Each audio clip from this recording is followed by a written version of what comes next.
Assalamualaikum, perkenalkan nama saya Juliana Kopogao dengan NIM 1814201191 dari kampus Universitas Pembangunan Indonesia Manado, Fakultas Keperawatan. Di sini saya ingin memiliki tugas yaitu keperawatan bencana dengan penanganan bencana gempa bumi dan banjir. Yang pertama, cara penanganan bencana banjir. Yang pertama, membuat fungsi sungai dan selokan dapat bekerja dengan baik. Yang kedua, melakukan reboisasi tanaman khususnya jenis tanaman dan pepohonan yang dapat menyerap udara dengan cepat. Yang ketiga, memperbanyak dan menyediakan lahan terbuka untuk membuat lahan hijau untuk penyerapan udara.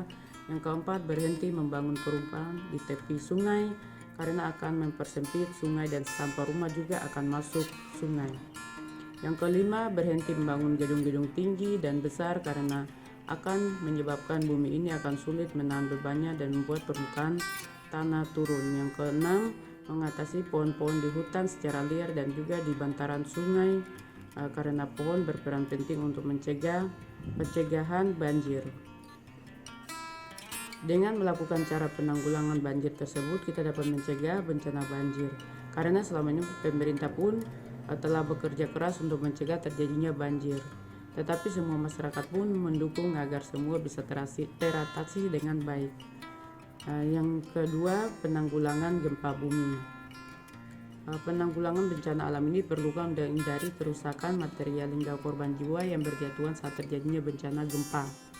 Upaya mitigasi yang dilakukan dapat dibagi menjadi 4 kategori. Yang pertama, sebelum bencana atau yang disebut mitigasi, terdiri dari bangunan rumah tahan gempa. Yang kedua, pastikan perobotan Anda disimpan dalam kondisi aman.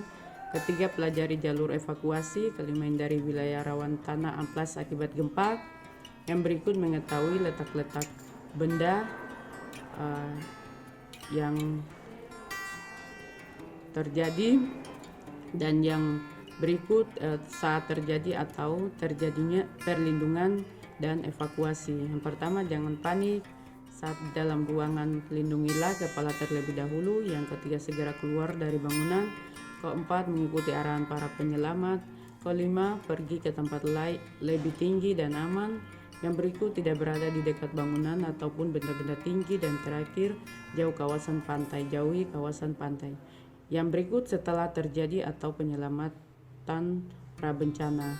Yang kedua, pastikan bahwa kondisinya telah aman. Yang ketiga, ikuti instruksi pihak berwajib. Mitigasi bencana adalah langkah-langkah minimalisir banyaknya korban jiwa dan kerusakan setelah bencana terjadi dengan dilakukan upaya-upaya berupa penanggulangan bencana alam seperti terjadinya bencana. Upaya-upaya tersebut telah ditetapkan dalam Undang-Undang Nomor 21 Tahun 2008 Pasal 1 ayat yang ke-6 tentang penyelenggaraan penanggulangan bencana. Adapun tujuan yang dilakukan meminimalisir akibat dari bencana, yaitu mengurangi dampak yang ditimbul karena berupa kerusakan material, bangunan maupun korban jiwa. Yang kedua, hindari banyaknya kerugian. Ketiga, memberikan pengarahan kepada masyarakat agar tetap aman. Demikian penjelasan dari bencana gempa bumi dan tanah longsor.